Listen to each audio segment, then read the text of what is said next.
ओम श्री सद्गुरुदेव भगवान की जय। गुरुर्ब्रह्मा गुरुर्विष्णु गुरुर्देवो महेश्वर गुरुर्साक्षात् परम ब्रह्म तस्मै श्री गुरुवे नमः। प्राय सभी की समस्या रहती है कि मन को कैसे साधन में लगाया जाए। यदि कोई रोगी हो गया तो कैसे वो भजन करे। यदि किसी का चित्त नहीं मन लगना चाहता है, जैसा चाहता है वैसा करना भी चाहता है, फिर भी मन नहीं लगना चाहता है, तो वो किस तरह से भजन में अपने मन को लगाए।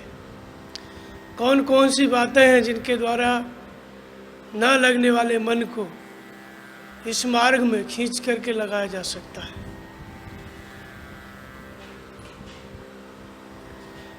सभी महापुरुषों ने जिन्होंने साधना की, तपस्या की, ईश्वर को प्राप्त किया, उन सभी संतों ने मन क्या है इस पर बड़ी गहन चर्चा की। क्यों नहीं लगता है और लगाने के लिए उपाय क्या है। इन्हीं दो बातों से समुच्चय शास्त्र दुनिया के भरे पड़े हैं। केवल दो ही बातें हैं, क्यों मन नहीं लगता है और मन को लगाया कैसे जाए, और लग जाता है तो मिलता क्या है।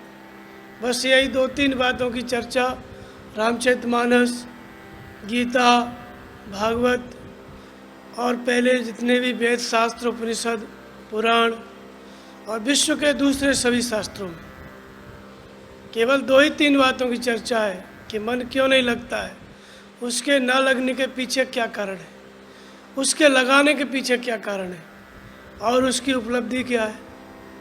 मनुष्य पाता क्या है जब मन रुक जाता है, एकाग्र होता है, तो क्या मिलता है।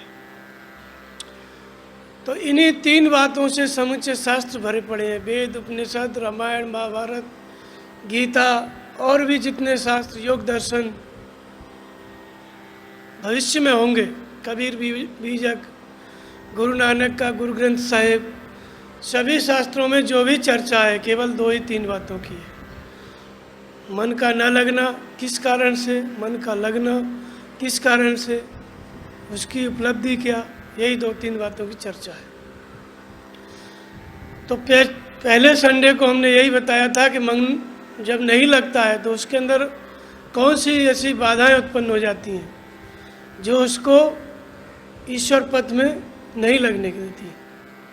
आज बताएंगे कि उन बाधाओं से निकलने के कौन कौन से उपाय हैं, किस किस माध्यम से हम अपने चित्त को जो कि साधना में नहीं एकाग्र होता है कैसे एकाग्र कर सकते हैं, कैसे उसे लगा सकते हैं। तो ऐसे 7-8 बिंदुओं पर महर्षि पातंजलि ने अपने योग दर्शन में चर्चा की।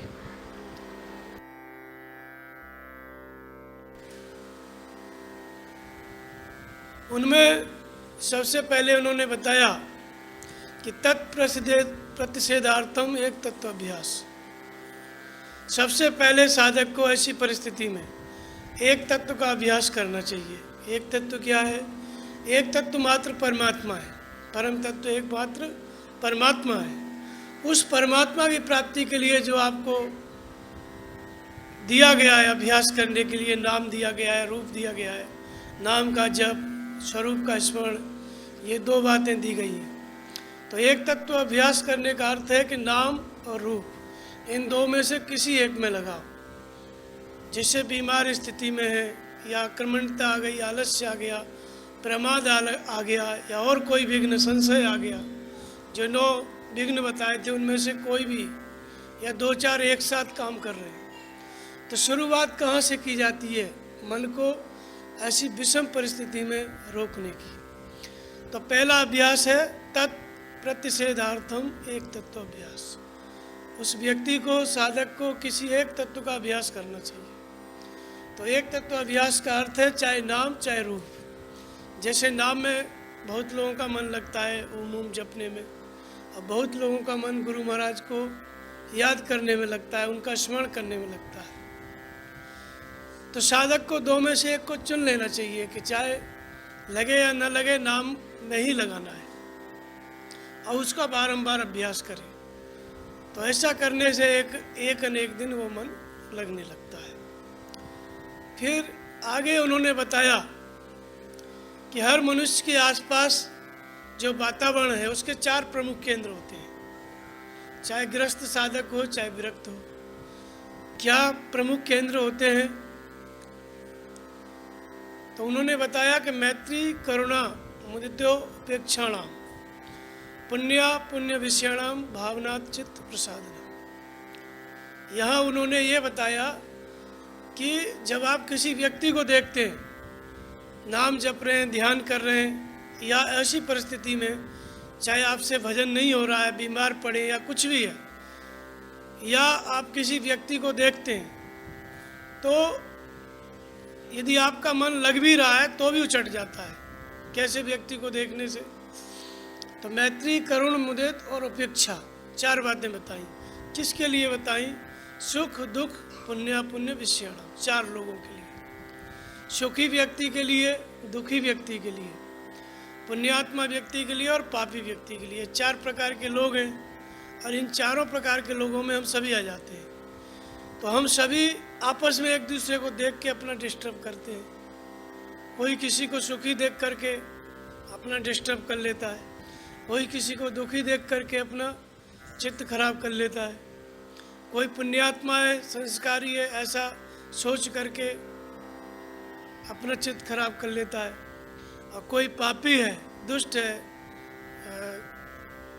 दुरात्मा है, ऐसा सोच करके अपने चित्त को साधना में नहीं लगने देता। ये 4 जो बिंदु हैं समाज में हमारे आसपास रहते हैं। जैसे आप देखते होंगे, जैसे कोई व्यक्ति है, कुछ कर रहा है, आसपास आतंक मचाया हुआ है, या मनमानी कर रहा है, या किसी की नहीं सुनता है, तो लोग कहते हैं बड़ा दुष्ट है। अब वो दुष्टता किसी और के साथ कर रहा है, लेकिन उसके लिए सोचना हमको पड़ रहा है। हमको जो नाम जपना चाहिए, ध्यान करना चाहिए, सेवा करना चाहिए, उसमें मन नहीं जा रहा है, वो कहीं दूसरी जगह काम कर रहा है, उसकी दुष्टता, और हम लोग उसको यहाँ बैठ के सोचते हैं।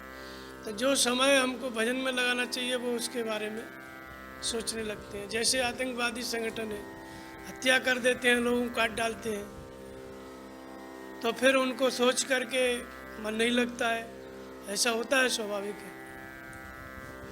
अब कोई बहुत बड़ा संस्कारी है, पुण्यात्मा है, तो उसको भी देखता है साधक, तो उससे लोग प्रभावित होते हैं, पूर्व जन्म में अच्छा काम किया है इसलिए तो सुख भोग रहा है, ऐसा सोच करके और अपने मन में चिंतन अपना डिस्टर्ब हो जाता है। अब उसने अच्छा किया, बुरा किया, क्या कर रहा है, उससे क्या मतलब, लेकिन हम उसको देखने लगते हैं। पापी है तो भी हमारा चित्त जाता है, पुण्यात्मा है तो भी जाता है। सामान्य रूप में बाहरी प्रक्रिया में जो आप लोगों के लिए प्रतिदिन या हर समय मन को डिस्टर्ब करने में बाधा है। अभी इसका दूसरा रूप में बताऊंगा, ये बाहरी रूप बता रहा हूँ कि जैसे बाहर लोग, कोई बहुत बड़ा संस्कारी है, पुण्यात्मा है, तो लोग उसको देख के जलने लगते हैं, ईर्ष्या करने लगते हैं। पापी है तो भी द्वेष करने लगते हैं, दुखी है तो भी द्वेष करने लगते हैं, बोले पता नहीं कौन जन्म का कौन पाप किया है, सर्व पाप भोगत है। नहीं, अपना नहीं देखते, उसको देख करके डिस्टर्ब हो जाते हैं। और सुखी है तो नहीं रहा जाता है कि बताओ सब कुछ है, इसको कोई कमी नहीं है, तब भी डिस्टर्ब होता है। तो ये 4 बिंदु हैं सामाजिक, जिनसे मनुष्य जो है प्रभावित होता रहता है। साधक भी होता है, साधना कर रहा है। ये बाहरी तो रूप है इसका समाज में। ये भीतरी रूप दूसरा जो वास्तविक है, वास्तविक पापी क्या है, पुण्यात्मा क्या है, सुख दुख वास्तव में क्या है, उसके ऊपर अभी फिर हम चर्चा करेंगे। तो 4 बातें बताई, मैत्री करुणा मुदित और उपेक्षा, सुख दुख पुण्य और अपुण्य। सुखी व्यक्ति, दुखी व्यक्ति, पुण्यात्मा व्यक्ति और पापी व्यक्ति, इन 4 के प्रति कौन सी भावना रखनी है? मैत्री भावना, करुणा की भावना, प्रसन्नता की भावना और उपेक्षा की भावना। ये 4 भावना करनी है। ये 4 भावना कैसे होती हैं, कैसे देख करके कैसे होती हैं?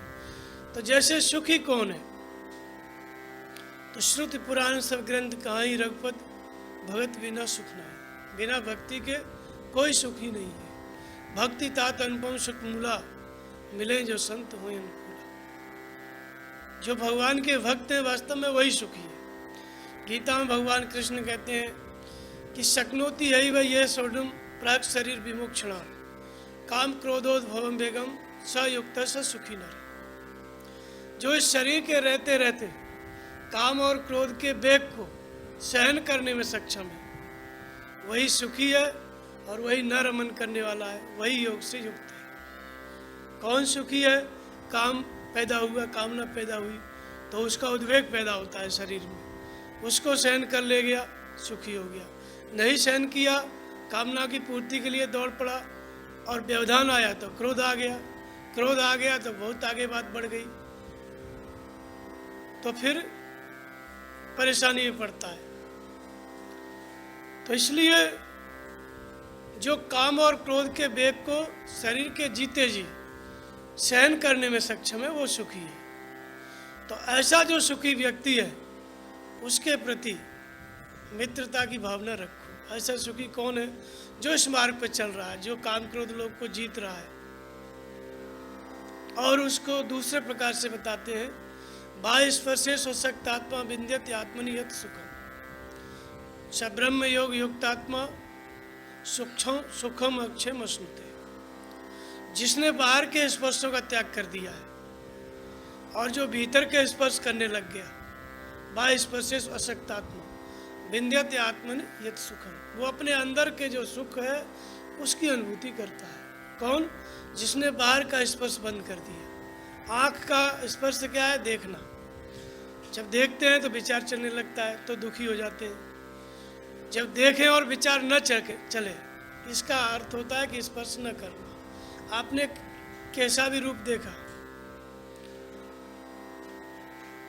आकर्षण करने वाला, विकर्षण करने वाला, लेकिन आपके मन में कोई विचार न उत्पन्न हो, इसको कहते हैं स्पर्श का न करना। स्पर्श क्या है? देखते ही विचार चलने लग गया। बुरा लगता है तो द्वेष की भावना पैदा हो जाएगी, अच्छा लगता है तो आकर्षण पैदा हो जाएगा। तो इससे क्या होगा? दुखी हो जाओगे। तो सुख क्या है? इन दोनों प्रकार के स्पर्शों से अलग रहना। आँख के स्पर्श से, कानों से शब्द सुना, मन में विचार चलने लग गया, सुनते ही मन ने स्पर्श कर लिया, तो इस स्पर्श का भी जिसने त्याग कर दिया है, सुनने से भी जो प्रभावित नहीं होता है, देखने से भी जो प्रभावित नहीं होता है, स्पर्श से भी जो प्रभावित नहीं होता है, उसको कहते हैं बाह्य स्पर्श अशक्त आत्मा। वह आत्मा बाहर के स्पर्शों से अशक्त है, अर्थात उसकी कोई आसक्ति नहीं है। दिखाई सब कुछ दे रहा है, सुनाई भी दे रहा है, लेकिन स्पर्श नहीं हो पा रहा है, भीतर मन उस विषय पर जा नहीं पा रहा है। तो ऐसे व्यक्ति को कौन सा सुख मिलता है? जो अंतरात्मा में जो सुख है, ब्रह्मानंद है, वो सुख उसको मिलता है। वही बात बताई है, जो काम और क्रोध के वेग को जीतने में सक्षम है वही सुखी है, वही न रमन करने वाला है। तो ऐसा जो साधक है योग के मार्ग पर चलने वाला, उसके प्रति भावना कैसी करेंगे हम? मित्रवत। मित्रवत भावना करने का अर्थ नहीं है कि उसको जाके मित्र बना लो। मित्र बना लोगे, दोनों साधना कर रहे हैं, उसका दोष प्रकट हो जाएगा, फिर आपको द्वेष हो जाएगा। कुछ दिन अच्छा लगेगा, फिर कहेगा इसके अंदर ये कमी है। तो मित्र बनाना नहीं है, मित्रवत भावना रखना है।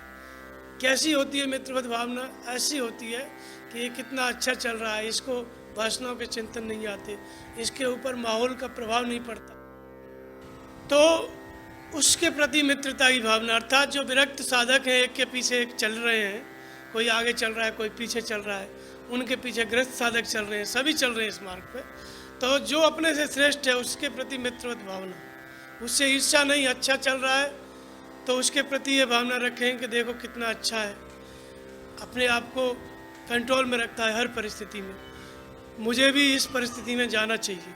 तो जो मन नहीं लग रहा है भजन में, वो उसको देख के लगने लगेगा। जैसे कंपटीशन होता है, जैसे आप देखते होंगे बाहर विद्यार्थी पढ़ते हैं, कंपटीशन में बैठते हैं, तो जैसे किसी किसी के अंदर ये हो जाता है कि ये मुझसे अच्छे नंबर लाएगा, नहीं लाना चाहिए, मैं इससे अच्छे नंबर लाऊंगा, अंक लाऊंगा, मतलब परीक्षा में। तो वो उसको देख के, जो कि अच्छा लड़का है पढ़ने वाला, जो कि पीछे कमज़ोर लड़का है, उसको देख के उसकी नकल करके, नकल नहीं, उसकी पढ़ाई से मित्रता करके और उसके पीछे लग लेता है, कंपटीशन में आ जाता है कि मुझे भी इस क्षेत्र में जाना है और इससे आगे जाना चाहिए। तो परिणाम ये होता है कि उसके और उसके बीच में 19-20 का फर्क होता है, थोड़ा बहुत अंतर रहता है, करीब करीब पहुंच जाता है साथ में। तो मित्रवत भावना का अर्थ है कि जो साधक इस मार्ग पे चल रहे हैं, या जो भक्त अपने से श्रेष्ठ हैं, उनके अंदर जो गुण है, जो जो क्षमता आई है इस मार्ग पर चलने से, उसको देख करके ईर्ष्या न करके उस गुण को अपने अंदर ढालना, मित्रवत व्यवहार करना, अर्थात उसके गुण को अपने अंदर लेके आना। अगर विरक्त साधक है तो जो उससे श्रेष्ठ विरक्त साधक है उसको देख करके, उसकी साधना को देख करके, उसके वैराग्य को देख करके अपने अंदर उसकी बढ़ोतरी करे। स्वाभाविक हो जाएगी, जब वो प्रतियोगिता में ले लेगा तो जो मन कुछ नहीं कर रहा है वो ऑटोमेटिक काम करने लगेगा, भजन करने लगेगा, मित्रता की भावना होने से। और ईर्ष्या करेगा तो वो और नीचे चला जाएगा। जो मन नहीं लग रहा है और उसका द्वेष का चिंतन करेगा और 2 महीने बाद 2 महीने और पीछे चला जाएगा। जो 2 महीने पहले लगाया जा सकता है, ये 10 दिन पहले लगाया, 10 दिन और पीछे चला जाएगा। तो मित्रवत भावना, मैत्री, करुणा, ये मित्रवत भावना किसके प्रति है? जो सुखी है, जो भजन का आनंद जिसको मिल रहा है या जिसको सेवा का आनंद मिल रहा है, जो हमसे श्रेष्ठ है इस साधना मार्ग में, वही सुखी है। तो उसके प्रति मित्रवत भावना रखना चाहिए ताकि मन लगे। नहीं रखेंगे तो जलन के कारण मन और नहीं लगेगा, एक नया विघ्न पैदा हो जाएगा। दूसरा है करुणा। करुणा किसके प्रति? सुख दुख, दुखी व्यक्ति के प्रति। दुखी कौन है? अब जो साधक हैं, इस मार्ग पर चल रहे हैं, विरक्त हैं, तो संसार में जो लोग डूबे हुए हैं, आसक्त हैं विषयों में, और अपना अपना दुख लेकर के महापुरुष के पास, साधुओं के पास जाते हैं, तो उसके दुख को सुनकर के करुणा की भावना, केवल भावना करना है, उसके दुख, उसको दुख से मुक्त करने के लिए चलना नहीं है, भावना करना है। ऐसा नहीं है कि चल दो, दया करने लगो, तो उससे तुम्हारी साधना बाधित हो जाएगी। उसका वो तो दुख से मुक्त नहीं हो पाएगा, लेकिन तुम दुखी हो जाओगे। तो दुखी व्यक्ति के प्रति करुणा की भावना, जैसे कोई आके आ गया आश्रम में या साधक के सामने आ गया, जो कि सुखी है, साधना में लगा है, घर गृहस्थी में व्यक्ति दुखी हो गया, किसी कारण से आ गया, तो उसके प्रति ऐसी भावना रखो कि भगवान इसका क्लेश दूर करे। खुद उसका क्लेश या दुख दूर करने के लिए प्रवृत्त नहीं होना है, बल्कि अंदर ऐसी भावना रखना है ये किसी तरह से इससे मुक्त हो जाए। तो ऐसी भावना रखने से क्या है, साधक के अंदर ये पुण्य की भावना है। उसके वो जो व्यक्ति आया है, यदि उसको झिड़क के हमने भगा दिया तो वो चिंतन करेगा, विपरीत चिंतन करेगा, साधु है कि कसाई है, ये है कि वो बहुत सारा बात सोचता जाएगा। तो उससे क्या होगा, साधक का जितनी देर तक वो व्यक्ति साधक के बारे में सोचेगा, उतनी देर तक साधक का चित्त डिस्टर्ब रहेगा। तो इसलिए घृणा की भावना नहीं, दुखी व्यक्ति के प्रति द्वेष की नहीं, बल्कि करुणा की भावना। इस करुणा को महात्मा बुद्ध ने, भगवान महावीर ने, इन लोगों ने अपने साधकों को या अपने जीवन में इन बातों का अधिक महत्व दिया कि कोई भी व्यक्ति, सारा संसार दुखी है, कोई तन दुखी, कोई मन दुखी, कोई धन दुखी, राजा दुखिया, प्रजा दुखिया, साधु को दुख दूना, आशा तृष्णा सब घट व्यापी, कोई मैल न सूना। तो सभी दुखी हैं, लेकिन उनके प्रति करुणा की भावना रखना चाहिए। लेकिन भावना रखने में और क्रियारत होने में बहुत अंतर है। दया बिनु संत कसाई, दया करी तो आफत आई। सीता जी ने दया की, रावण लंका लेके चला गया। तो ऐसे साधु को दया की भावना रखना चाहिए, करुणा की भावना, जब तक वो मुक्त नहीं हुआ है। मुक्त हो गया तो कर भी सकता है, मुक्त हो गया दया कर भी सकता है, करुणा कर भी सकता है, आशीर्वाद दे भी सकता है। उसके आशीर्वाद से लोग दुख से मुक्त हो भी सकते हैं।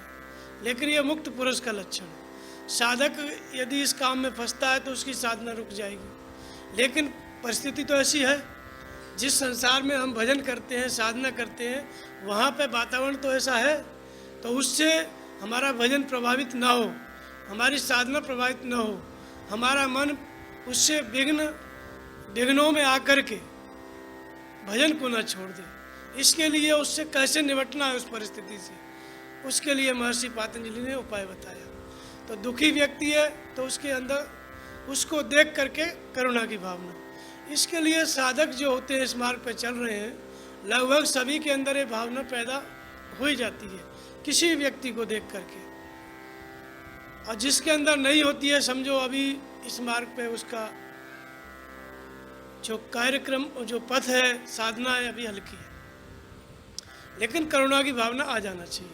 उससे क्या है, उससे वो मुक्त हो जाएगा, उसके चिंतन में नहीं फंसेगा, उससे बाधित नहीं होगा, मदद मिलेगी। तो मैत्री, करुणा, मुदित, उपेक्षा नाम, मुदिता और उपेक्षा अर्थात प्रसन्नता और उपेक्षा, ये दो किसके लिए?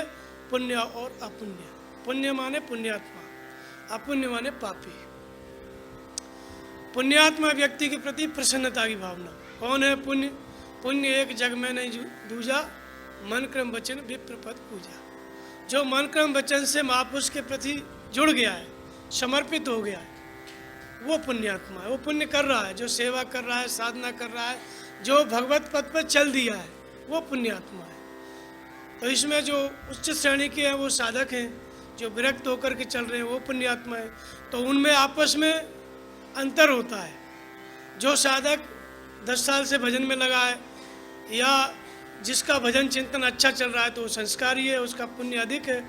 जिसका कम चल रहा है वो कम पुण्यात्मा है। तो उन दोनों में फिर क्या करना है? जो कम संस्कारी है, कम पुण्यात्मा है, उसको दुखी नहीं होना है। उस पुण्यात्मा साधक को दे। विषय क्या है यहाँ पर? विषय माने साधक का जो विषय है, साधना अति हर्ष हो और पुलक गात लोचन जल बरसे। जब भरत को देखा हनुमान जी ने, बैठे देख कुशासन, जटा मुकुट कृष गात, राम राम रघुपति जपत, श्रवण नयन जल जात। जब एक अनुरागी ने दूसरे अनुरागी को देखा तो हनुमान जी के अंदर भी अनुराग पैदा हो गया, आंसू आ गए, वैसी भावना हो गई। जैसे वो भगवान के विरह में डूबे थे, उनको देख के हनुमान जी भी डूब गए। तो जो पुण्यात्मा साधक है, जिसकी साधना अच्छी चल रही है, वैराग्य त्याग अच्छा है, उसको देख करके हमारे अंदर अनुराग की भावना, प्रसन्न होना चाहिए कि इसी स्थिति को मुझे प्राप्त करना है और कितनी जल्दी मैं इस स्थिति को प्राप्त कर लूँ। न कि ईर्षा। ईर्षा होगी तो और नीचे चला जाएगा। माना कि साधक अच्छा है, त्याग अच्छा है, वैराग्य अच्छा है, तो उससे ईर्षा नहीं, उससे जलन नहीं, बल्कि उसको लक्ष्य बना लो कि इसी स्थिति में मुझे जाना है। मेरा त्याग मुझे इससे भी अच्छा करना है, मेरा वैराग्य अच्छा करना है, मेरा ध्यान मुझे इससे भी अच्छा करना है। इन बातों को सोचेगा तब साधक उस पुण्यात्मा साधक से भी अपनी साधना को बढ़ा लेगा, और इसके विपरीत सोचेगा तो अपनी साधना को नीचे कर देगा, नीचे गिरा देगा। इसलिए पुण्यात्मा साधक के प्रति प्रसन्नता की भावना। आप लोगों में भी जो अच्छा चल रहा है, अच्छी भक्ति कर रहा है, सेवा कर रहा है, आश्रम के प्रति समर्पित है, तो उसके मार्ग में बाधा मत बनो, उसके प्रति जलन मत रखो, उसके मार्ग को रोको मत, बल्कि उससे अपना शिक्षा लो कि देखो ये कितनी अच्छी सेवा करता है, चाहे शरीर से कर रहा है, चाहे धन से कर रहा है, उससे जलो मत, बल्कि स्वयं वैसी सेवा करने की चेष्टा करो। तो आपको जो बाधा आने वाली है वो दूर हो जाएगी, सहायता मिल जाएगी। ये विरक्तों में भी रहता है ईर्ष्या का भाव, और गृहस्थों में भी, आपस में भक्तों में, जो पतंजलि के अनुसार योग दर्शन के मार्ग पर चल रहे हैं, उनकी ये बात हो रही है, और किसी की नहीं हो रही है, दुनिया वालों की। जो इस मार्ग पर चल दिए हैं उनकी वार्ता है। तो गृहस्थ भी इस मार्ग पर चल रहे हैं, वो भी एक ईश्वर को मानते हैं, सदगुरु को मानते हैं, ध्यान करते हैं, तो उनमें भी आपस में रहता है कौन अच्छा कौन बुरा। विरक्त भी इस मार्ग पर चल रहे हैं, वो भी उसी एक ईश्वर का ध्यान करते हैं, और उनमें भी कंपटीशन, उनमें भी ये रहता है कि किसकी कितनी श्रेष्ठता है, कितना त्याग है, कितना वैराग्य, कितनी ऊंची स्थिति है। तो वो देख करके नीचे वाले साधक को उसकी नकल नहीं करना चाहिए, ईर्ष्या नहीं करना चाहिए, बल्कि उससे प्रेरणा लेकर के अपने त्याग को, वैराग्य को, संयम को, साधना को और उत्कृष्ट करना चाहिए और बढ़ाना चाहिए। तो पुण्यात्मा साधक के प्रति हम प्रसन्नता की भावना रखेंगे तो आगे बढ़ेंगे। यदि ईर्ष्या और जलन की रखेंगे तो जिस स्तर में उससे भी पीछे चले जाएंगे। ये बाधाएं हैं जो महर्षि पतंजलि बताते हैं, इनसे कैसे निकलना है। और पापी व्यक्ति है, पापी व्यक्ति का अर्थ क्या है? पापी का भी इसी तरह का अर्थ है। जैसे कोई साधक इस मार्ग पे चल रहा है और चलते चलते रास्ता भटक गया, योग के मार्ग पे चल रहा था, कोई गलती हो गई, कोई भूल हो गई, कोई पाप हो गया, उससे चला गया, घर चला गया या और कुछ कर बैठा, तो उसके लिए साधक के अंदर घृणा नहीं होना चाहिए, उपेक्षा की भावना। उदासीन नित रही गुसाई, खल पर हरी स्वान की नहीं। उदासीन भावना का अर्थ होता है कि जैसे रास्ते में आप चलते हैं, बहुत सा कचरा पड़ा रहता है, पत्थर पड़ा रहता है, आपको कोई मतलब है ना, आप उस पत्थर को गाली देते हैं ना आप उसको अच्छा बोलते हैं। बहुत कुछ रास्ते में आपने देखा होगा, बम्बई से यहाँ तक। जिस व्यक्ति से आपको मतलब उससे आपकी वार्ता है, यदि आपकी दुश्मनी है तो उससे उसके बारे में भी आप सोचेंगे, और आपका मित्र है तो उसके बारे में भी सोचेंगे, लेकिन जो दूसरे व्यक्ति खड़े हैं उनसे आपको कोई मतलब नहीं। इसको कहते हैं उपेक्षा। तो ये उपेक्षा किसके प्रति होना चाहिए? जिसको लोग घृणा की दृष्टि से देख रहे हैं। जिसने कोई गलती कर दिया, विरक्त है, तो गृहस्थ में भी कोई गलती कर दिया, जैसे कोई आश्रम से जुड़ा था, कोई उससे गलती हो गई, कुछ कर बैठा, अपना चोरी कर लिया या कुछ कर लिया या किसी को उल्टा सीधा बोल दिया, बहुत सारी बातें हैं, यानी गलत काम किया किसी ने, तो उसके प्रति घृणा नहीं बल्कि उपेक्षा। उपेक्षा अर्थात उसके बारे में अच्छा सोचो न बुरा सोचो। इससे क्या फ़ायदा होगा? आपके अंदर आने वाले दोष रुक जाएंगे। यदि पापी व्यक्ति किसी ने दुष्कर्म या कुछ भी किया है, उसके प्रति आप ज़्यादा सोचेंगे तो उसकी जो भावना थी, उसके अंदर जो पाप कराने वाली वृत्ति थी, उसके आप हिस्सेदार हो जाएंगे। वो आपके अंदर भी संस्कार उसका बनने लगेगा, और ऐसा भी हो सकता है कि अधिक सोचने पर वो व्यक्ति से ज़्यादा आप पाप करने लगे, ये भी हो सकता है। इसलिए पापी व्यक्ति को ज़्यादा उसके बारे में मत सोचो कि बहुत खराब है, हम ज़्यादा ज्ञानी हैं, तो कुछ दिन बाद तुम भी खराब हो सकते हो। इसलिए किसी के पीछे नहीं पड़ना चाहिए हाथ धो करके। चलो पापी है, पुण्यात्मा है, क्या मतलब हम, नहीं तो ये दुर्घटना घट सकती है। नहीं कि कोई इस मार्ग पे नहीं आ रहा है, आपकी इस बात को नहीं मान रहा है, तो इसका अर्थ ये नहीं है कि वो पापी है तो वो इतना खराब है कि आप इतने ज़्यादा ज्ञानी अच्छे बन जाओ कि उसको पूरी तरह पीछे पड़ के उसको लेके आओ, तो पता चलेगा कुछ दिन में आप वैसे हो गए और वो ठीक हो गया। ऐसी घटनाएं घट जाती हैं। तो इसलिए पापी व्यक्ति के प्रति घृणा नहीं करना है, उपेक्षा रखो, क्योंकि आपका स्तर ऐसा नहीं है कि आप उसको सुधार सकें। इसलिए आपको ना उसके बारे में अच्छा सोचना है ना बुरा सोचना है, उदासीन रहना है। तो ये 4 प्रकार के लोग थे जिनके प्रति साधक के अंदर कौन सी 4 भावनाएं होना चाहिए, ये बात बताई। इसके आगे और बताते हैं, 7-8 उपाय और भी बताए। प्रच्छर्दन विधारणाभ्यम व प्राणस्य। प्राण जो वायु होती है, श्वास जो जाती आती है, इसको प्राण कहते हैं। प्रच्छर्दन माने इसको साफ करना।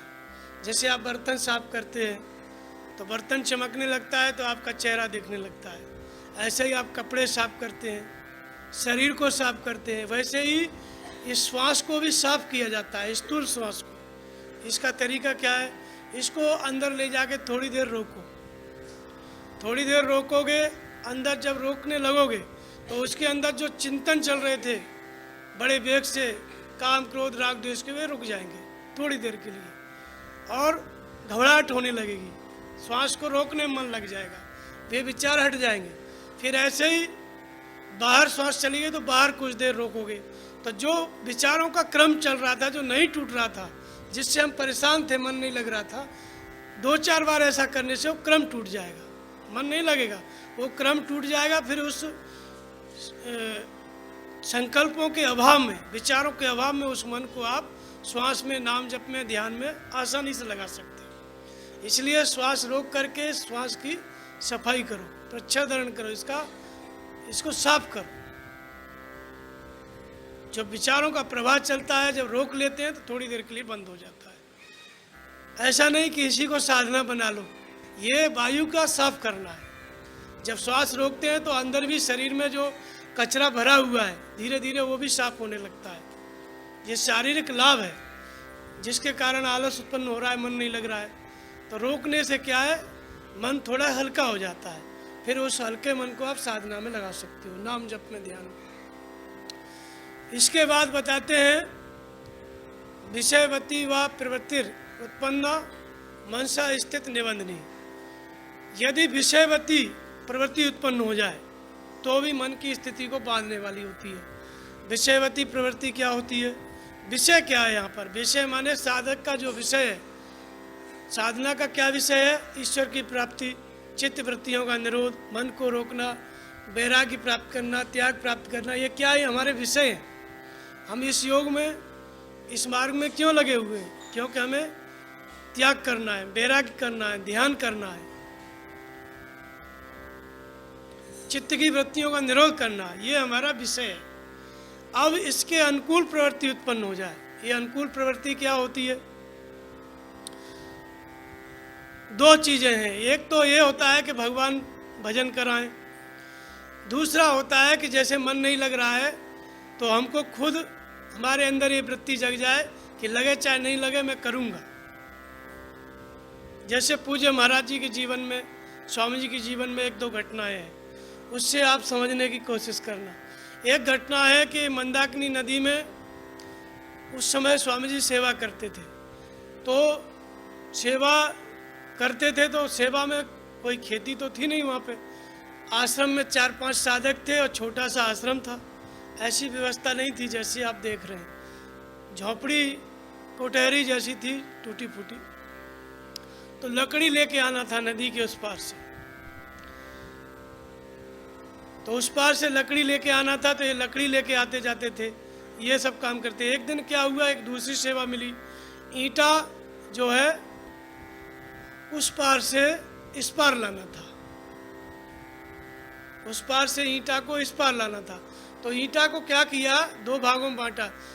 कुछ किनारे से ईंटा नदी में डाल दिया और नदी में से ईंटा को इस पार लेके आने के लिए बोला गया।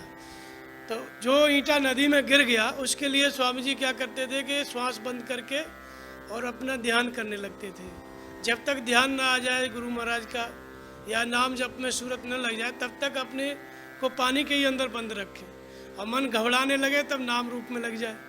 फिर उस ईंटा को लेकर के तैर के बाहर निकले। ये सेवा स्वामी जी ने ढूंढी थी। ये विषयवती प्रवृत्ति है।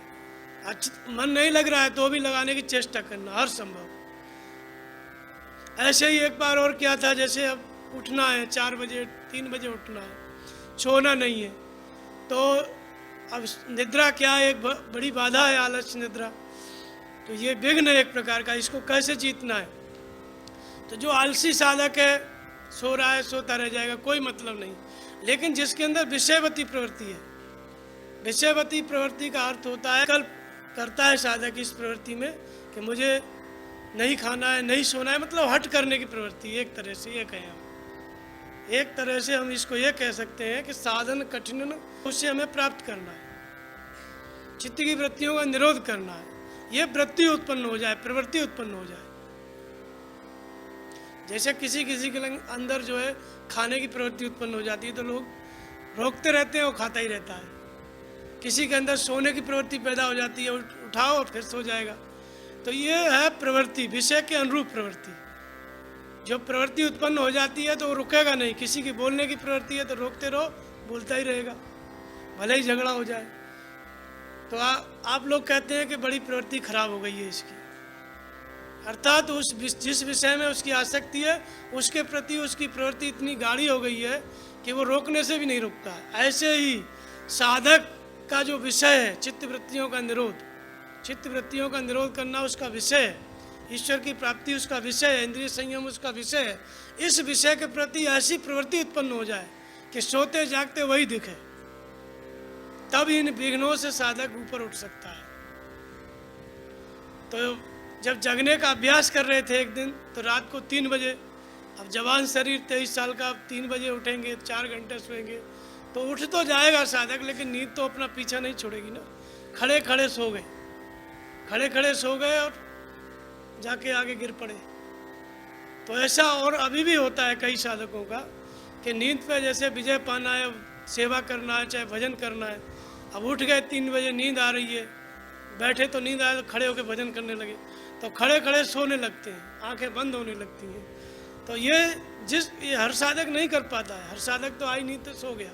ये जिसके अंदर प्रवृत्ति उत्पन्न हो जाए, विषय को, जो अभिष्ट विषय है चित्त वृत्तियों का निरोध, उसके अनुरूप प्रवृत्ति पैदा हो जाए तो मुझे करना है। तो जिसके अंदर करना है ये बात ही आ गई तो उसको जगना है तो जगना है, अभ्यास करना है तो करना है, चाहे जो हो। और जिसके अंदर प्रवृत्ति पैदा नहीं हुई तो उसको ये विघ्न दबा देगा। कौन सा? निद्रा, आलस्य, आगे नहीं बढ़ने देगा। लेकिन प्रवृत्ति पैदा हो गई तो वो इसको जीत लेगा। जैसे भगवान महावीर थे, नींद आती थी तो गाय को धोने वाले आसन से भजन में बैठते थे। जैसे गाय को धोते हैं ना, ग्वाला धोता है या यहाँ पे भी धोते हैं, वैसे आप बैठेंगे तो नींद नहीं आएगी। तो ये प्रवृत्ति उत्पन्न होती है तब साधक ऐसे उपाय करता है। और जब प्रवृत्ति उत्पन्न नहीं हुई है तो जैसा नींद आया सो गया, भूख लगी खा लिया, फिर वो शिथिल प्रयत्न वाला है, धीरे धीरे चलने वाला है। वो विघ्नों को हटाना नहीं चाहता है, कारण कि विषयवती प्रवृत्ति उत्पन्न नहीं हुई है अभी। तो भगवान महावीर ऐसा अभ्यास करते थे, कभी कभी 3 दिन में एक दिन खाते थे, 3 दिन में केवल एक दिन भोजन करें, कभी काल 7 दिन में एक दिन भोजन करें। अब ये आदेश भगवान ने नहीं दिया उनको, ये उनके अंदर प्रवृत्ति उत्पन्न हो गई, लगन कि मुझे पाना है लक्ष्य। उसके लिए शरीर बाधा है, आलस आता है, चलो नहीं खाएंगे 4 दिन 10 दिन नहीं खाएंगे। अब जैनी लोग 40 दिन नहीं खाते हैं, लेकिन भगवान महावीर कोई नहीं बना। ये सब नकल कर रहे हैं, इनके पास वो साधना नहीं है, केवल बस उपवास करते हैं और धीरे धीरे करके मर जाते हैं 40-50 दिन में। तो वो घटना नहीं घटती जो उनके अंदर घटी, क्योंकि वो साधना कर रहे थे। और ये लोग केवल भूख को साधते हैं, निद्रा को नहीं, भूख को, भोजन को साधते हैं कि भोजन नहीं करना पड़े भले ही मर जाए। तो फिर क्या यार, धीरे धीरे मर जाते हैं, आत्महत्या कर लेते हैं। थोड़ा थोड़ा खाएंगे, फिर एकदम नहीं खाएंगे, एक दिन मर जाएंगे। तो वो लोग कहते हैं सिद्ध शिला पे जाके बैठ गया। अब महावीर जैसा थोड़ी होता है कुछ। ऐसे ही महात्मा बुद्ध ने संकल्प करता है साधक इस प्रवृत्ति में कि मुझे नहीं खाना है, नहीं सोना है, मतलब हट करने की प्रवृत्ति। एक तरह से ये कहें, एक तरह से हम इसको ये कह सकते हैं कि साधन कठिन मन को टेका, ज्ञान आगम प्रत्यु अनेका। साधन कठिन नहीं है, मन की टेक कठिन है। जैसे लोग कहते हैं मन को लगाना बड़ा कठिन है, वो कठिन नहीं है, हम जो अभ्यास नहीं कर पा रहे हैं ये कठिनाई है। तो हमारे अंदर विषयवती प्रवृत्ति उत्पन्न हो जाएगी तो हम अपने मन को, चाहे कोई भी विघ्न हो, चाहे हमारा शरीर बीमार है, बुखार चढ़ रहा है, हठी साधक है तो 104 डिग्री बुखार है, तब वो भजन में बैठेगा। चित्त नहीं लग रहा है भजन में, फिर भी वो घूम के करेगा, चल के करेगा, खड़े रहेगा। किसी भी तरह नहीं लग रहा है तो भी हम खड़े रहेंगे, हट करके वो अपना, ये है विषयवत प्रवृत्ति, हर हालत में मन को लगाने की चेष्टा। और ऐसा बहुत से महापुरुषों ने किया। तो ये प्रवृत्ति उत्पन्न हो जाए तो मन की स्थिति को बांधने वाली होती है। जो बुखार के कारण, खांसी जुकाम के कारण, या किसी व्यक्ति को देख करके मन भटक जाता है, या और कुछ, इन जो विघ्नों के 9 विघ्नों के कारण जो मन उद्वेलित होता है, विषयवती प्रवृत्ति उत्पन्न होने वाले साधक के अंदर ये विघ्न अपना प्रभाव ज़्यादा नहीं डाल पाते। आलस्य भी उसको प्रभावित नहीं कर सकता, प्रमाद भी प्रभावित नहीं कर सकता, संशय भी प्रभावित नहीं कर सकता। यदि यह प्रवृत्ति उत्पन्न है तो शीघ्र ही अपने मन को अपनी जगह पर ले आएगा।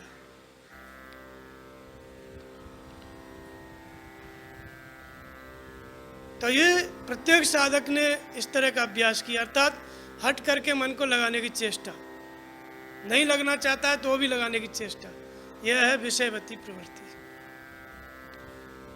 और इसके आगे वाला उपाय बताते हैं दूसरा। ये तो वो बात है जो कि साधक स्वयं नियम बनाता है, स्वयं संकल्प करता है और उसके अंदर प्रवृत्ति उत्पन्न होती है तो अपने मन को रोक लेता है। दूसरी स्थिति क्या होती है, जैसे साधक ऐसा नहीं है, प्रवृत्ति उत्पन्न नहीं हो पा रही है, तो एक और स्थिति पैदा होती है, उसको बताते हैं विश्व का बाद ज्योतिष्मति। ज्योतिर्मय एकमात्र परमात्मा है, उस परमात्मा का दर्शन होने लगे, उसका आदेश मिलने लगे, उसकी अनुकूलता का साधक स्पष्ट दर्शन करे। अर्थात भगवान ही उसको, जैसे नहीं भजन करना चाहता है, सोने का मन कर रहा है, भगवान सोने न दे, पीछे लग जाए, अशगुन होने लगे, या और कोई बाधा आ गई, बुखार आ गया, कुछ भी आ गया, संशय पैदा हो गया, फिर भी भगवान पीछे लग जाए, आदेश दें कि नहीं बैठो भजन करो। नहीं, क्या होता है, संशय आ गया, बोले अब भगवान नहीं है, कुछ नहीं, चलो बैठो सो। लेकिन विश्व का वह ज्योतिष्मति का अर्थ होता है कि भगवान यदि अनुकूल है तो आपको सोने नहीं देगा, भले आपका मन नहीं लग रहा है, फिर भी आदेश देंगे कि मन को लगाओ, साधना कराओ। यह है। तो ऐसी स्थिति का जब साधक अवलोकन करता है कि मैं नहीं चाहता हूँ तो भी भगवान नहीं, मतलब किसी बाधा के कारण, शारीरिक बाधा या मानसिक बाधा या संशय उत्पन्न होने के कारण मेरा मन नहीं लग रहा है, आलस्य के कारण नहीं लग, फिर भी भगवान आदेश दे रहे हैं कि बैठो भजन करो, फिर भी भगवान कह रहे हैं कि नहीं भजन करोगे तो ये स्थिति मिलेगी, ये उपलब्धि हो जाएगी, कुछ ऐसा भगवान बता दें कि साधक के अंदर उत्साह हो जाए, उछल पड़े और भजन में लग जाए। इसको कहते हैं विश्व का व ज्योतिष्मति, ज्योतिर्मय परमात्मा का साक्षात्कार, प्रत्यक्ष दर्शन। कोई ऐसी बात भगवान बता दें, कोई ऐसा आदेश भगवान दे दें कि जो साधक एकदम नर्वस पड़ा हुआ है एकदम जागृत हो जाए और तीव्रता से भजन में लग जाए, ऐसा आदेश। ऐसा आप देखेंगे परमहंस महाराज जी के जीवन में था ये। कई बार आदेश मिले और कई बार बाधाएं आई। एक बार वो हरिद्वार में थे, जंगल में, ऋषिकेश में, तो वहाँ पे भगवान ने आदेश दिया कि यहाँ रहोगे तो तुम्हें सब कुछ मिल जाएगा और यहाँ पत्ते पत्ते में लट्टू लग जाएगा, लट्टू माने बल्ब, बिजली आ जाएगी और तुम्हारे दर्शनों के लिए भीड़ इकट्ठी होने लगेगी, पर ये जो सिपाही दूध ला रहा है इसका दूध मत पीना। अब ये आदेश मिला परमहंस महाराज जी को। परमहंस महाराज बहुत खुश थे, लेकिन वो सिपाही दूध लाया, दूध पी लिए। भगवान ने कहा अब कुछ नहीं मिलेगा, चलो यहाँ से। ये विश्व का व ज्योतिष्मति है, भगवान का प्रत्यक्ष दर्शन, साक्षात आदेश, ऐसा करोगे तो ऐसा होगा। ऐसे ही एक बार और उनके जीवन में आया। ध्यान में बैठे थे तो एक देवी आई, साथ सफेद वस्त्र वाली, ध्यान में दृश्य आया। एक मणि चमकती हुई जगमग जगमग उनके हाथ में रख के चली गई और बोले भक्ति प्राप्त हो जाएगी आपको। बहुत प्रसन्न हुए, भजन बंद करके बैठ गए। बोले इतना अच्छा अनुभव, भगवान का आदेश। थोड़ी देर बाद बोले अब सोना तो है नहीं, थोड़ा पीठ सीधी कर लें।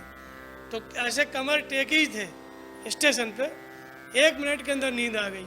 फिर एक काली कलूटी औरत आई, उनके हाथ में गोबर रख के चली गई। बोले अब कुछ नहीं मिलेगा। तो भगवत पथ में भगवान के आदेशों का बड़ा महत्व है। इसको ज्योतिष्मति कहते हैं। भगवान परमहंस महाराज कहते हैं मुझे साधु भगवान ने बनाया, भगवान मुझसे भजन करा रहे हैं। ये ज्योतिष्मति प्रवृत्ति है। भगवान सीधा आदेश दे, ऐसा करो, ऐसा करो, ऐसा होगा, इतना भजन करो, ये स्थिति मिलेगी, इतने साल और कर लो फिर ये हो जाओगे। तो सीधा आदेश भगवान का मिले, ऐसा करो ऐसा हो जाएगा। तो साधक के अंदर जो संशय के कारण या बीमारी के कारण जो नर्वसता आ गई है, सुस्ती हो गई है, साधना ढीली हो गई है, मन नहीं लग रहा है, लगाता है तो निराश हो गया है, पता नहीं क्या मिला क्या नहीं मिला, ऐसी स्थिति में यदि भगवान का आदेश हो जाए सीधा, तो वो साधक जो है एकदम पूरी नई स्टेमिना से भर जाता है, फिर नए तरीके से फिर बड़ी तीव्रता से साधन में लगता है। ये ज्योतिष्मति प्रवृत्ति है, ईश्वर का सीधा आदेश। पहले वाली प्रवृत्ति कौन सी थी? स्वयं आत्मनिर्भर होकर के कि नहीं हमको भजन करना ही है, ध्यान करना ही है, चित्त को एकाग्र करना है, पीछे पड़ के। तो ये दो भिन्न भिन्न साधक की भी स्थिति है और एक ही साधक के अंदर भी ये हो सकता है। तो हट करके जिसने मन लगा लिया तो कभी भगवान भी आदेश देंगे। फिर जो खुद मन को लगा लिया हट करके, तो एक समय ऐसा आएगा कि भगवान तुम नहीं भजन करना चाहोगे तो भगवान जबरदस्ती कराने लगेंगे। ये किस तरह आएगा? लेकिन पहले आपको हट करना पड़ेगा। ये दोनों उपाय बताए। तीसरा उपाय उन्होंने बताया वीतराग विषयम व चित्तम। जो वीतराग महापुरुष हैं, जो राग मुक्त हो गए हैं, तत्वदर्शी जो सदगुरु हो चुके हैं, पहले कबीरदास, तुलसीदास, रैदास, मीराबाई या रामकृष्ण परमहंस, बहुत महापुरुष हो गए। तब वीतराग विषयम व चित्तम, वीतराग जो महापुरुष हुए हैं उनकी जीवनी को अपने चित्त का विषय बनाओ। यदि भजन में मन नहीं लगता है, नाम जप में, ध्यान में, संयम में, तो फिर क्या करें, कैसे मन को लगाएं? तो उन्होंने कहा महर्षि पातंजलि ने कि जो महापुरुष हो गए हैं, जिनकी जीवनी आपके सामने है, जिनकी कहानी है, उसको पढ़ो और पढ़ करके उसको अपने चित्त में धारण करो। तो जब आप उसको पढ़ने लगेंगे, पढ़ना शुरू करेंगे, बुद्ध के बारे में ऐसे तपस्या किए, 42 दिन का उपवास किए, महावीर के बारे में 12 दिन में 1 दिन खाते थे, नंगे रहते थे, ये हुआ। पढ़ते पढ़ते आपकी आंखों में आंसू आ जाएंगे। जो मन भटक रहा था ना, वो जाना बंद कर देगा, इसी जीवनी में डूब जाएगा। रामकृष्ण परमहंस की या परमहंस महाराज की, किसी की भी जीवनी आप पढ़ने लगो, जब मन नहीं लग रहा है साधक का, तो जैसे ही जीवनी को पढ़ेगा या उस किसी से सुनेगा, तुरंत शरीर में रोमांच हो जाएगा और फिर मन जो नहीं लग रहा था ऑटोमेटिक लगने लगेगा, लगने के स्वभाव वाला हो जाएगा। ये बता रहे हैं छोटे छोटे उपाय, जब मन नहीं लगता है उस परिस्थिति में कैसे लगाया जाए। तो वीतराग जो महापुरुष हुए उनके जीवन को अपना विषय बनाओ, उनके जीवन के बारे में सोचो, वो कैसे रहे, कैसे तपस्या किए, कैसे साधना की और क्या पाए, कैसी बाधा आई, उनसे आपके अंदर अनुराग आ जाएगा। क्योंकि वो उनकी जीवनी अनुराग पूरित है, तपस्वी की जीवनी है, तो आपके अंदर भी तपस्या के भाव पैदा हो जाएंगे। ये चौथा पांचवा उपाय है। इसके आगे बताते हैं स्वप्न निद्रा ज्ञानावलंबनम वा। स्वप्न, निद्रा में आने वाला स्वप्न। सोते हो तो आप स्वप्न देखते हो, स्वप्न सभी देखते हैं। मोह निशा सब शोभने हारा, देखे स्वप्न अनेक प्रकार। सारी दुनिया स्वप्न देखती है। रात में जो देखते हैं उसका नाम भी स्वप्न है, और दिन में जो सोचते हैं उसका नाम भी स्वप्न है। खुली आंखों से हम देख रहे हैं ये भी स्वप्न है, और बंद आंखों से देखते हैं वो भी स्वप्न है। लेकिन यहाँ पे महर्षि पतंजलि कहते हैं कि स्वप्न निद्रा ज्ञान अवलंबनम वा।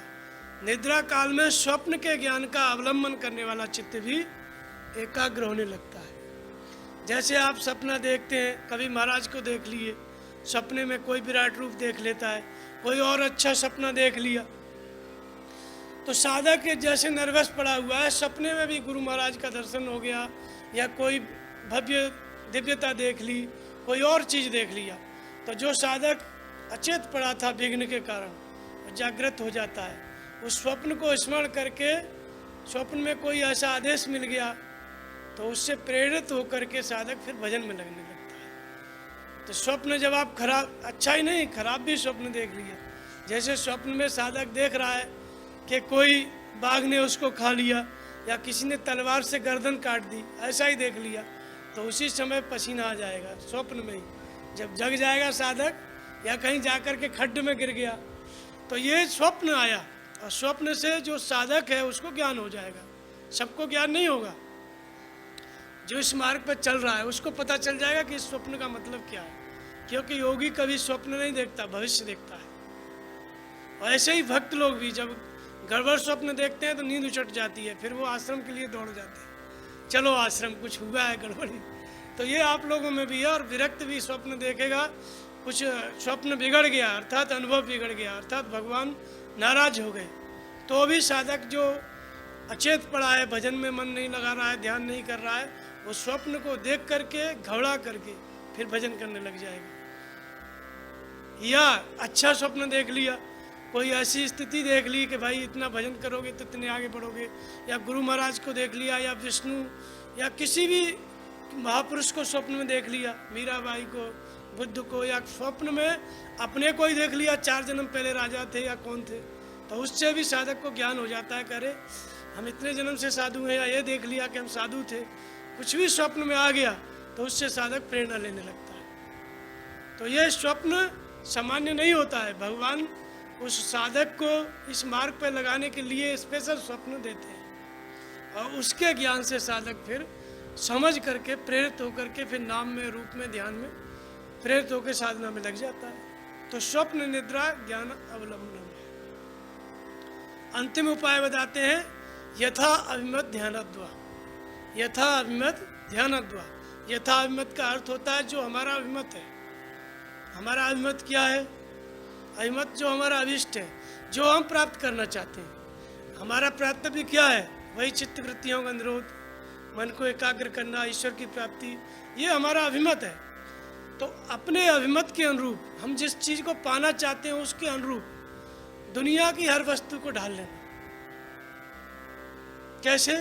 जैसे दत्तात्रेय थे तो उन्होंने 24 गुरु बनाए, कुत्ते को बनाया, अजगर को बनाया, चील को बनाया, और ऐसे बहुत बनाए, 3-4 हमको याद है, बाकी 24 गुरु उन्होंने बनाए। तो गुरु नहीं बनाए, गुरु तो एक ही होता है, और गुरु की विद्या वही होती है, नाम जप और ध्यान, वही मुख्य गुरु है। ये यथा अभिमत ध्यानद्वा का अर्थ होता है जो आपका अभिमत है, जो आप करना चाहते हैं उसके विपरीत कोई भी वस्तु आपको मिल जाए, उसके विपरीत हो या उसके विपरीत न हो। अब कुत्ता कोई विपरीत थोड़ी है दत्तात्रेय जी की, लेकिन कुत्ते को देखा कि उसको मार देते हैं, डंडा चला जाता है, थोड़ी देर बाद फिर चला जाता है उसी दरवाजे पर रोटी मांगने के लिए। मार खाएगा लेकिन भूलेगा नहीं, फिर चला जाएगा। तो जब ये सब देखा उन्होंने तो उन्होंने कहा कि इसके अंदर भी गुरु का एक गुण है। अवधूत को, साधक को, योगी को मान अपमान से रहित होना चाहिए, अर्थात अपमान महसूस नहीं करना चाहिए। कुत्ते को मार रहे हैं फिर भी रोटी लेने चला गया। अजगर को देखा उन्होंने, अजगर को क्या देखा, एक ही जगह पड़ा है, सोचे दिन भर कैसे अपना पेट भरता होगा। तो दिन भर देखते रहे तो एक सियार आके गले अजगर के सामने आ गया और उसको भोजन मिल गया 24 घंटे में एक बार। तब उन्होंने कहा कि धैर्य से रहना चाहिए, इसके अंदर भी गुरु का एक गुण है। अजगर कोई गुरु नहीं था, दत्तात्रेय भगवान जाते तो उनको भी लपेट लेता, वो कोई गुरु नहीं था, लेकिन उसके अंदर एक गुण था कि दर दर नहीं भटकना चाहिए, एक जगह पे बैठना चाहिए, भगवान व्यवस्था करते हैं।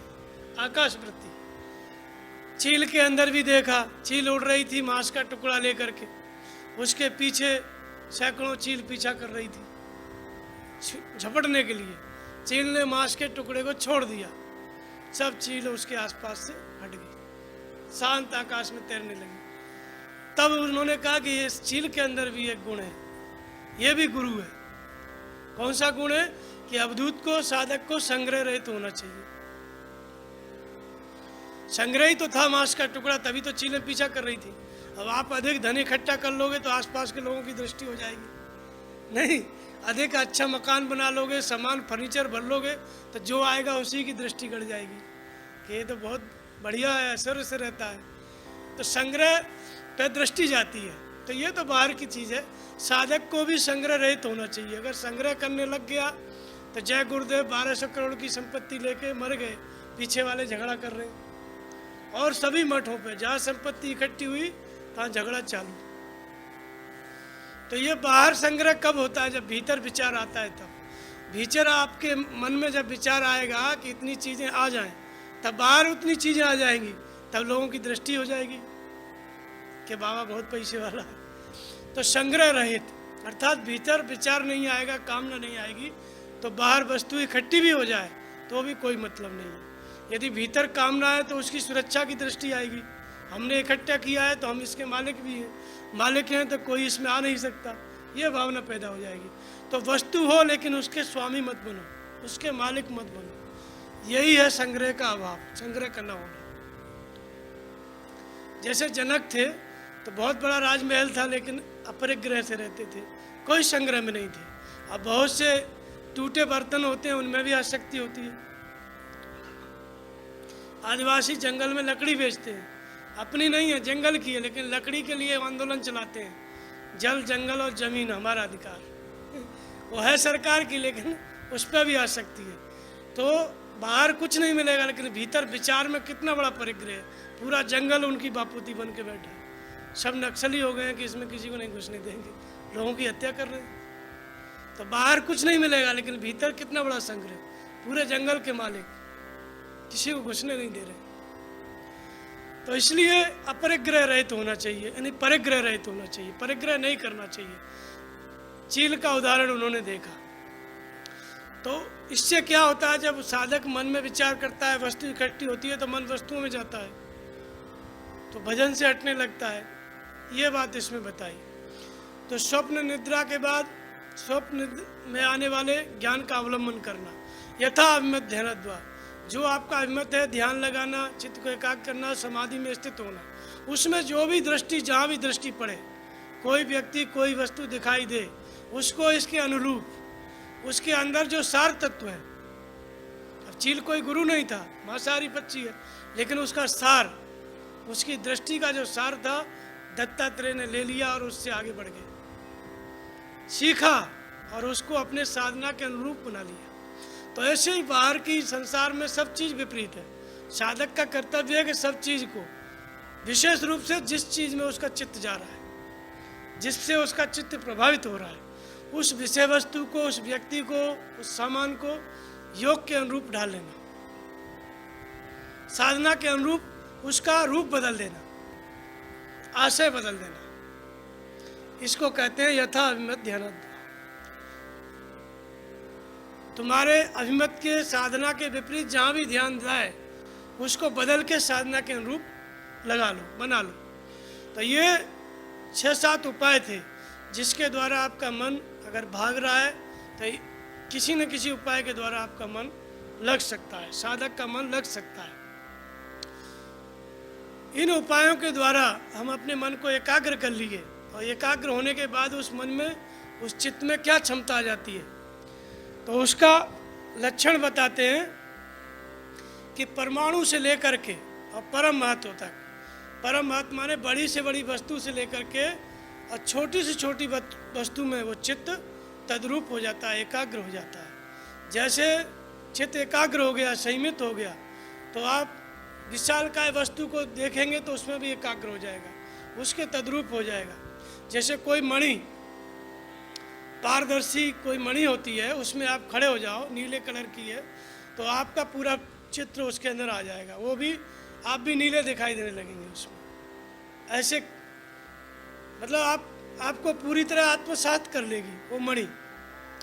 ऐसे ही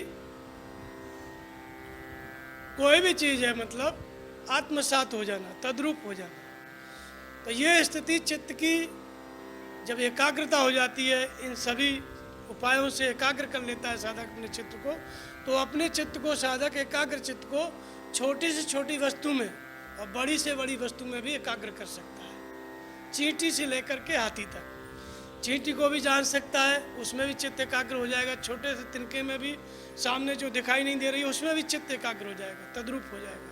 और बड़ी से बड़ी वस्तु है उसमें भी एकाग्र हो जाएगा। चित्त के अंदर ये क्षमता आ जाती है, मतलब जिस चीज़ को चाहेगा, जहाँ चाहेगा वहाँ अपने मन को रोक सकता है। ये इसका मतलब है। इन उपायों के द्वारा विघ्नों से चित्त निकल करके जब एकाग्र हो जाता है, संयमित हो जाता है, तो आप किसी भी वस्तु में अपने चित्त को एकाग्र कर सकते हैं। चलायमान नहीं होगा, शांत हो जाएगा, छोटी वस्तु में या बड़ी वस्तु में, कहीं भी। और किसी भी वस्तु में, किसी भी वस्तु के बारे में आप जान सकते हैं, किसी भी व्यक्ति के बारे में आप जान सकते हैं। चित्त एकाग्र हो गया तो उस एकाग्रता का, उस संयम का उपयोग आप कहीं भी कर सकते हैं। जैसे परमहंस महाराज जी थे, किसी भी चीज़ को जानना चाहते थे, और भी साधक बहुत महापुरुष हुए और सबके जीवन में आता है। उदाहरण के लिए हम बता रहे हैं, किसी भी चीज़ को जानना चाहते हैं, जिनका चित्त एकाग्र हो गया, समाधिस्थ हो गया, तो परमहंस महाराज जी जब जानना चाहते थे, जैसे एक सुग्गी थी उनके यहाँ और उसको पाल रखा था सुग्गी को, तो सुग्गी बहुत दिन तक रही, फिर अंत में मर गई। आखिर मरेगा ही, सबको मरना होता है। तो परमहंस महाराज ने सोचा कि कहाँ पे जन्म लिया, हमारी गोदी में रही, यहाँ बैठी, तो आखिर क्या हुआ उसका। तो भगवान ने बताया, सोचा केवल उसके बारे में कि वो कहाँ गई, बस इतना सोचा। भगवान ने बताया कि पास के गांव में एक ब्राह्मण के यहाँ लड़की बन के पैदा हुई है। उसको भी पता चल गया ब्राह्मण को कि ये जो है परमहंस महाराज जी की सुग्गी है, क्योंकि वो भी आश्रम में आता था। तब ला करके आशीर्वाद लेवाने के लिए आया शरण में, और परमहंस महाराज ने कहा ठीक है बेटा, इसका पालन पोषण करो। बड़ी हो गई तो उसकी शादी पड़ी, तो फिर आया कि परमहंस महाराज जी आपकी सुग्गी की शादी है। तो उन्होंने कहा कि मेरा रिश्ता केवल वहीं तक था, अब तू अपना शादी विवाह कर। ऐसे ही एक कुत्ते के बारे में जानना चाहा। कुत्ता था भैरव नाम का, मर गया, शेर खा गया उसको। तो जानना चाहा कि आखिर इतने दिन आश्रम में रहा, कहाँ है।